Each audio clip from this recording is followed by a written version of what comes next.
I'm going to explain all the essential concepts of music theory in under 15 minutes. We'll be looking at how music is organised here, leaving the written aspect of music alone for now. You can always come back to this in the future. This is a note. The sound is actually caused by vibration.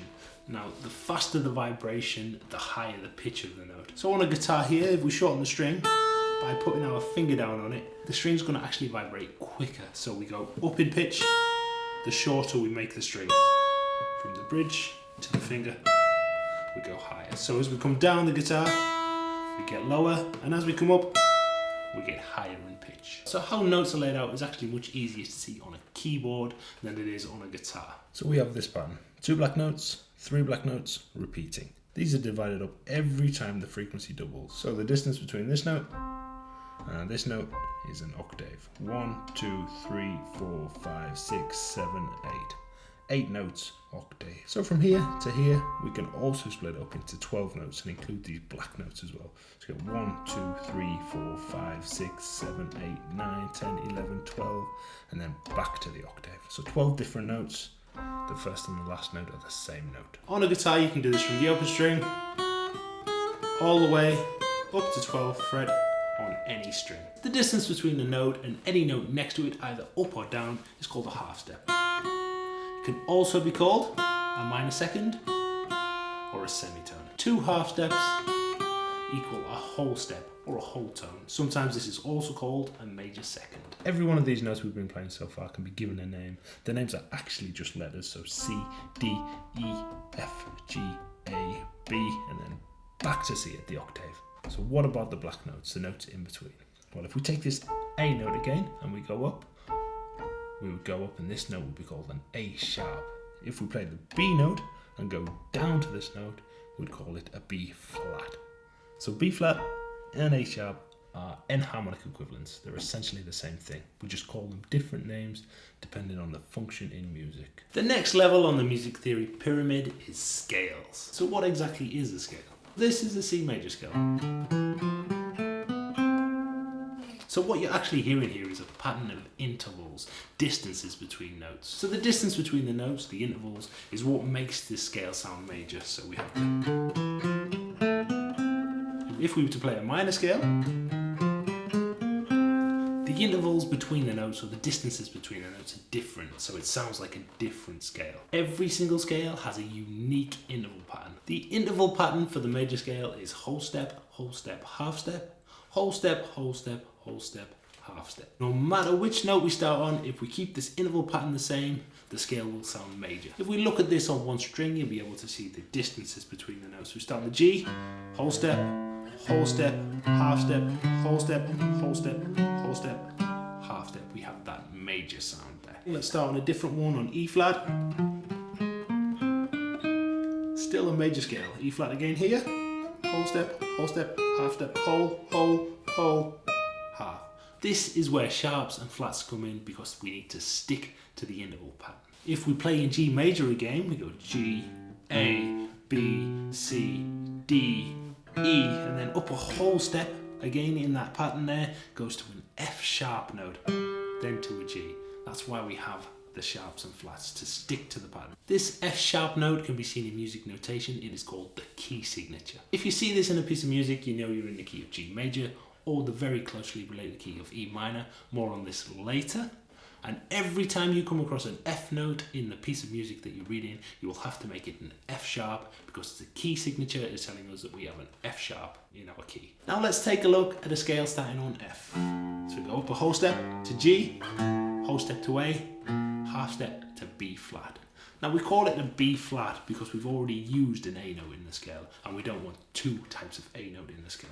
So it's like we're coming down from the B and flattening it to get a B flat. So we've got F, G, A, B flat, up a whole step to C, whole step to D, whole step to E, half step to F. Now the key signature here would show a B flat. So every time we play a B note in a piece of music with this key signature, we know we need to play a B flat instead of a B natural. What happens if we don't have a major scale? What happens if it's a minor scale? So as we know, scales are just patterns of intervals, and a minor scale is no different. It just has its own unique interval pattern. So let's start on this open A string. We're going to play whole to B, half to C, whole to D, whole to E, half to F, whole to G, and whole to A. Starting on any note and using this pattern will give you a minor scale. Now you might have noticed that we didn't use any black notes for the C major scale or for the A minor scale. So these two scales have exactly the same key signature with no sharps or flats,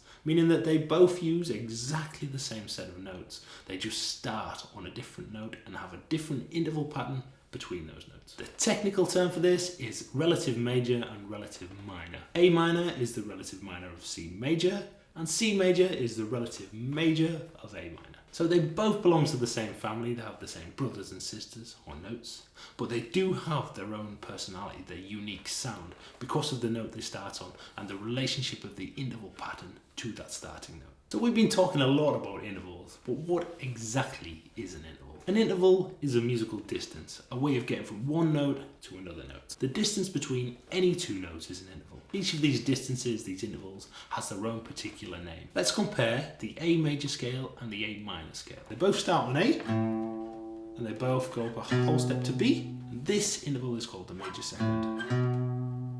The next note is where it gets interesting. For the major scale, we go up to a C sharp. A to C sharp is 2 whole steps. This is a major third interval.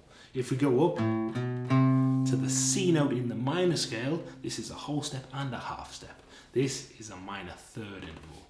This gives us a minor sound. So the third interval is where it really gets interesting. A major third signifies a major sound, and a minor third signifies a minor sound. If we continue up the scales, you'll notice that the fourth and the fifth in both scales is exactly the same.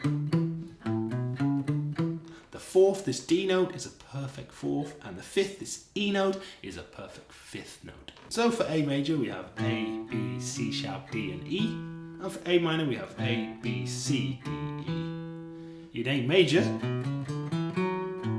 we then go to the F sharp, which is a major 6, and a G sharp, which is a major 7. In the minor scale we go to this F, which is a minor 6 from the root, and this G, which is a minor 7th. And then back to the octave in both at the A. For now, the most important interval to remember is that third, because that will tell us whether we're dealing with major or minor. Now, here's a list of all the possible intervals up to and including an octave. So these third intervals not only tell us if the scales are major or minor, they also tell us whether our chords are major or minor.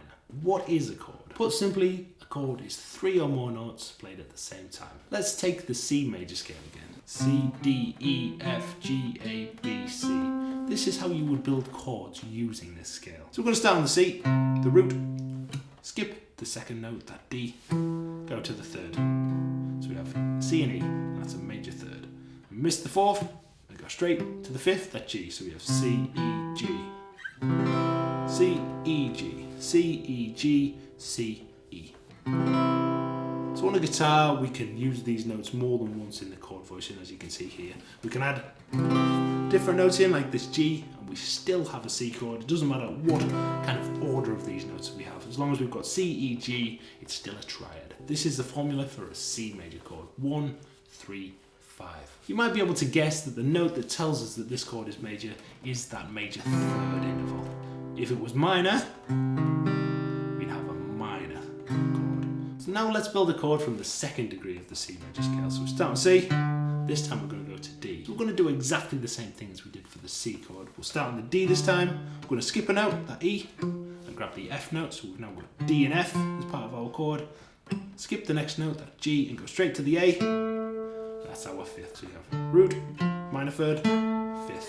This gives us a minor chord. So the interval for a minor chord is root, flattened third, that minor third, perfect fifth. So we can actually build triads from every degree or step of this C major scale. So we would build the chords in exactly the same way as we've done for the C and the D minor chords by missing a note and choosing the next one. We call this stacking thirds or building chords in thirds.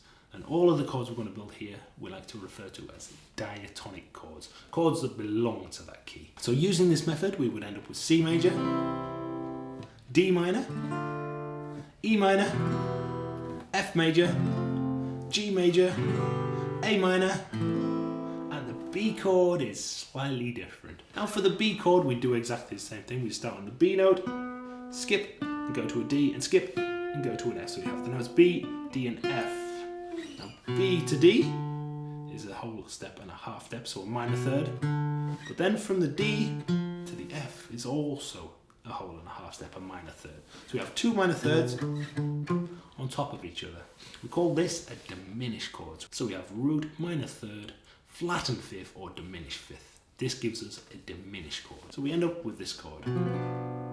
Every chord in the key can actually be given a number. So C major would be 1, D minor 2, E minor 3, F4, G5, A minor 6, and B diminished 7. Memorize the pattern of these chords. We have major, minor, minor, major, major, minor, diminished. This is really important. So once you know which notes are in any particular key, you can just apply the pattern of chords, whether it's major or minor or diminished, from the numbers of the notes in the scale, and that will give you the chords in that particular key. So let's have a look at this in G. We have the notes G, A, B, C, D, E, F sharp, G.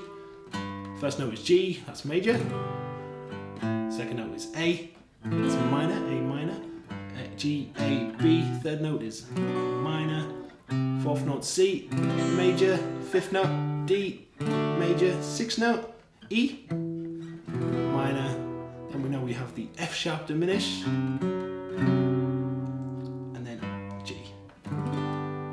But how do you know which notes are in any given key? That brings us on to the circle of fifths. Take a look at this picture. Right at the top we have a C. As we know from our C major scale, we use all the white keys. There are no sharps or flats in the key of C major. Now if we play the C major scale until we reach the fifth note, C, D, E, F, G, we'll have a G note. This is a perfect fifth above the C. So G is the next key in our circle of fifths. I'm hoping you can see the pattern here already. We're just going to move around in fifths. So every time we move to the next key in the circle of fifths, we're literally moving up by a perfect fifth. This is why it's called the circle of fifths. So if we now play the G major scale down on the G note again, we have G, A, B, C, D, E, F sharp, G. So we know we've got that one sharp. So every time we move around the circle of fifths by one to the right, we're going to add a sharp. So G is one sharp. This pattern continues every time we move a perfect fifth up the circle of fifths, so we add a sharp every time we move along. So we generally stop at 6 sharps on F sharp, because if we move up to C sharp with 7, then we can actually play the same thing in D flat, but with 5 flats, which is much easier to read than it is to read 7 sharps. So this brings us on to moving anti-clockwise around the circle of fifths. So down a fifth from C, we've got C, B, A, G, F. So we'll move down the circle of fifths in the same way, just starting on the top note and moving down. Now if we were to play the scale of F major, F, G, A, B flat, C, D, E, F, we've got that one flat, that B flat note there. So when we move anti-clockwise around the circle of fifths, we're actually going to add a flat every time we move around. So C with no sharps or flats, F, one flat, which is B flat, then to B flat with 2 flats, which is B flat and E flat, and so on. So if we're moving clockwise, we're adding sharps. If we're moving anti-clockwise, we're adding flats. So the pattern of the sharps that we're actually adding to the key distinguishers works around the circle of fifths too. So we start by adding the F, then we move up to the C, and then to the G, and then to the D, A, E, and B. So it follows the circle of fifths pattern, it just starts on F instead of C. The same thing is true for the flats, but we start on the B, moving down the perfect fifth to E, A, D, and G. So there's also an inner ring on the circle of fifths that you might have noticed, and this refers to the relative minors. As we mentioned before with the key of C major and A minor, they both share the same key signature. So both C major and A minor have no sharps or flats. So we can say that these two scales are closely related. C major is the relative major of A minor, and A minor is the relative minor of C major. So all the relative minors share the same key signature, notes, and chords as the relative majors. They just start on a different note. A quick way to figure out a relative minor is to work down 3 frets. Start on C, 1, 2, 3. So down a minor third, and we'll have the relative minor. Now this is a lot of information to take in one go, so please visit my website, the link is in the description. There's an article with all this information written out for you with diagrams and illustrations and pictures so you can read through again. For those of you who are serious about learning music theory, please check out my music theory book. The link is also in the description. Good luck on your theory journey. Happy practicing. Take care.